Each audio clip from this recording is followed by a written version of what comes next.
I'm here to thank you and to tell you that on behalf of General Grass, who's actually left out of DC now and off on trying to catch up on some family stuff here over the holidays, but he called me up the other day because he was actually here during the event. He came up, saw General Cuniff, and during the event, we check our blackberries every day in the ops sum, and you know, a lot of folks that aren't here in New Jersey think this is all over and that, you know, everything's back to normal. And I just did a ride on the beach, and I can tell I'm already thinking about what I'm going to say to my wife and daughter when I get home tonight, and about it is not back to normal here yet.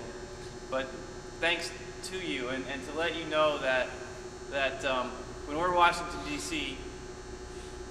and the highest levels of the government, like the Secretary of Defense and the President of the United States now are asking General Grass about what's going on in there, what's the National Guard doing, and I got to tell you that you all are rock stars, and you not just make the people in New Jersey feel better, but you make the people all across America who know that their National Guardsmen who are in their armories or dispersed in their communities are there when you need them. And I got to tell you, what I sell as the story, and I'm saying this everywhere I go, is that the National Guard in today's part of today's Army and Air Force is a full spectrum, decisive action combat force, second to none. And you can go anywhere in the world, you can do anything in the world that our active duty Air Force or Army can do. And you are an immense value, not only to the President and national decision makers that might need that premier military force, but you're immense value to the people here in New Jersey. And you bring with it all this training, all this equipment, all this leadership that all of you have. All of you bring this leadership that allow you to come here and help your communities respond and be resilient and recover from this.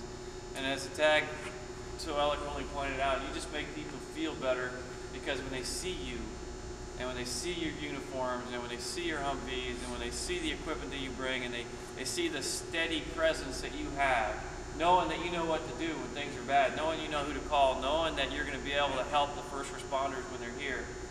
I mean, you can't put a price on that. You can't put a price on that. And the fact that you're here, you know, and when you never know when things are going to go bad. You know, hurricanes, the good thing about hurricanes is you can see them coming, kind of. So you kind of know you're going to have to maybe be ready, but you don't know what's going to bring. Who knows what you can't see coming, like some of you who were just spawned in a 9/11 like event. No one sees that coming. And that's why you got to be here, spread across all 54 states, territories, and the District of Columbia. And that's what the Guard brings. And you are the community. You are New Jersey. You are people from here. You know what we're doing. So I just want you to know that what you're doing is important. I'm here to say thank you for being who you are. On behalf of General Grass, it's not just the people in New Jersey that see it. It's not just the people in New Jersey that talk about it. I mean, every day I talk about you, and I talk about what you're doing, and I talk about how the presence of you being here helps America feel better, and helps America recover quicker and be the resilient force that communities that we are. It's all good. It's all good. And I know you have people dispersed all around the world right now.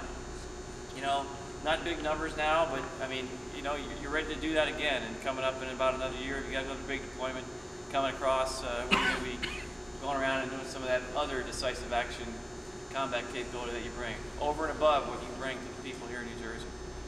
So I'm proud of you, and you know, you give me the story that I can tell across the United States when I talk about what's the Guard. That's what makes you different. You're both. And so I want to say, first of all, thanks for the response that you gave for Hurricane Sandy. Thanks for what you do every day. Thanks for your commitment to wearing this uniform. You know, I like to say that, you know, we all wear this uniform. You put it on that first time, that first day, and nobody ever knows when they put it on that first time what it's going to ask you to do, what it's going to ask of you. You know, and I tell you, I was in D.C. and I saw, 705 guardsmen. It asked everything of them. They're not with us anymore. You know, we're just part of it. It's part of that thing.